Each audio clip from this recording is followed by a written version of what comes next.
BRS ఆవిర్భావం నుంచి తెలంగాణ ఉద్యమం వరకు ఆయన కీలక పాత్ర పోషించారు. ప్రస్తుతం మాజీ ఎంపీగా ఉన్నారు. అయితే ఈసారి ఆయన రూట్ మారుస్తున్నారు అని టాక్. ఎప్పుడూ ఢిల్లీ బరిలో దిగే ఆ మాజీ ఎంపీ ఈసారి మాత్రం తాను లోకల్ అంటున్నారట. ఎమ్మెల్యేగా పోటీ చేయడానికి సై అంటున్నారని సమాచారం. పునర్విభజనపై బోలెడు ఆశలు పెట్టుకున్న ఆయన ఇప్పటికే ఒక నియోజకవర్గాన్ని సెలెక్ట్ చేసుకుని అక్కడి నుంచి బరిలోకి దిగాలని సన్నాహాలు చేసుకుంటున్నారట. ఇంతకీ ఎవరా లీడర్? ఏదా నియోజకవర్గం?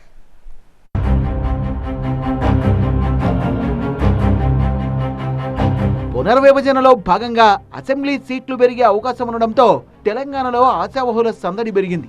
చాలా మంది నేతలు తమకు అనుకూలంగా ఉండే అసెంబ్లీ నియోజకవర్గాలపై దృష్టి సారించారని సమాచారం. ఇందులో భాగంగా రాబోయే ఎన్నికల్లో కరీంనగర్ అసెంబ్లీ స్థానం నుంచి బరిలోకి దిగేందుకు బీఆర్ఎస్ సీనియర్ నేత మాజీ MP Vinod Kumar plan ready చేసుకుంటున్నారని టాక్. తన వ్యూహంలో భాగంగా ఈ మధ్య కొంతమంది పార్టీ నేతలతో ఆయన సమావేశం నిర్వహించారని చెప్తున్నారు. రాబోయే ఎన్నికల్లో తను ఎంపీగా కాకుండా ఎమ్మెల్యేగా పోటీ చేస్తానని ఆయన చెప్పినట్టు తెలుస్తోంది. ఎమ్మెల్యేగా పోటీ చేయడానికి ఆయన సిద్ధమవుతున్నట్లు గులాబీ వర్గాల్లో చర్చ నడుస్తోంది. ఒకవేళ బీఆర్ఎస్ అధికారంలోకి వస్తే వినోద్ కుమార్ కి కీలక పదవులు దక్కుతాయనే ప్రచారం జరుగుతోంది. కరీంనగర్ అసెంబ్లీ స్థానం నుంచి బీఆర్ఎస్ తరపున గంగుల కమలాకర్ వరుసగా 4 సార్లు విజయం సాధించారు. ఇదికాకుండా గులాబీ పార్టీకి కరీంనగర్ లో గట్టి పట్టుంది. 2014 పార్లమెంట్ ఎన్నికల్లో వినోద్ కుమార్ విజయం సాధించారు. ఆ తర్వాత జరిగిన ఎన్నికల్లో ఓడిపోయిన ప్రణాళిక సంఘం రాష్ట్ర ఉపాధ్యక్షుడిగా పనిచేశారు. బీఆర్ఎస్ కార్యక్రమాలతో పాటు తెలంగాణ ఉద్యమంలో కూడా ముందుండి పనిచేశారు. క్రమంలో ఆయనకు కరీంనగర్ సురక్షితమైన స్థానమని గులాబీ పార్టీలో చర్చ జరుగుతోందట. రాబోయే 2-3 నెలల్లో మరికొంతమంది నేతల అభిప్రాయాల్ని పరిగణనలోకి తీసుకుని ముందుకు వెళ్లాలని వినోద్ కుమార్ భావిస్తున్నారట.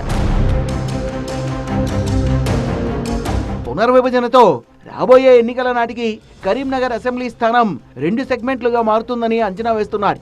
ఓ సెగ్మెంట్ నుంచి గంగుల కమలాకర్, మరో సెగ్మెంట్ నుంచి వినోద్ కుమార్ పోటీ చేసే అవకాశం ఉందని చెప్తున్నారు.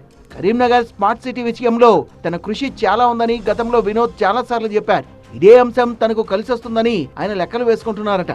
మాజీ సీఎం బీఆర్ఎస్ బాస్ కేసీఆర్ కి అత్యంత సన్నిహితుడిగా వినోద్ కు పేరుంది. దాంతోపాటు కార్ పార్టీ కార్యకర్తలతో ఆయన మంచి రిలేషన్స్ మెయింటైన్ చేస్తారు. కరీంనగర్ నుంచి అసెంబ్లీ బరిలోకి దిగితే వినోద్ కు గెలిచే అవకాశాలున్నాయనే టాక్ వినిపిస్తోంది. దీంతో ఈ మాజీ ఎంపీ రాబోయే రోజుల్లో ఎమ్మెల్యే అయ్యేందుకు కరీంనగర్ పై ఫోకస్ పెట్టారు. తాను వెనక్కు దక్కకుండా ఖచ్చితంగా బరిలో ఉంటానని ఇప్పటికే కార్యకర్తలకు స్పష్టమైన సంకేతాలు ఇచ్చారు. పునర్విభజన అంశం తెరపైకి రాకముందే నేతలు తాము పోటీ చేయబోయే స్థానాల్ని సెలెక్ట్ చేసేసుకుంటున్నారు. వినోద్ కూడా అదే బాటలో సాగుతున్నట్టు కనిపిస్తోందంటున్నారు.